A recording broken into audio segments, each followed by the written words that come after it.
Right breaking news చూస్తున్నాం. జనగామ జిల్లా పాలకుర్తి మండల కేంద్రంలోని సాంఘిక సంక్షేమ బాలికల గురుకుల పాఠశాలలో అమానుష ఘటన చోటు చేసుకుంది. మైనర్ బాలికపై క్యాటరింగ్ వర్కర్ లైంగిక వేధింపులకు పాల్పడ్డ విషయం ఆలస్యంగా వెలుగులోకి వచ్చింది. పాఠశాలలో 8వ తరగతి చదువుతున్న విద్యార్థిని గత నెల సెలవులపై ఇంటికి వెళ్లిన తరువాత తిరిగి పాఠశాలకు వెళ్లకపోవడంతో తల్లిదండ్రులు ప్రశ్నించారు.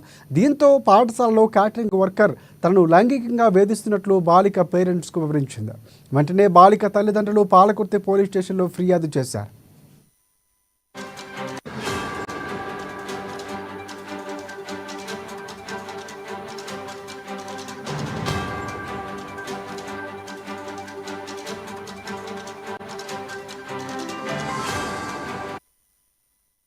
రైట్ జనగామ జిల్లా పాలకుర్తి మండల కేంద్రంలోని సాంఘిక సంక్షేమ బాలికల గురుకుల పాఠశాలలో అమానుష ఘటన చోటు చేసుకుంది.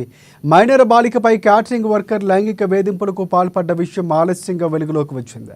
పాఠశాలలో 8వ తరగతి చదువుతున్న విద్యార్థిని గత నెల సెలవులపై ఇంటికి వెళ్లిన తరువాత తిరిగి పాఠశాలకు వెళ్లకపోవడంతో తల్లిదండ్రులు ఆమెను ప్రశ్నించారు.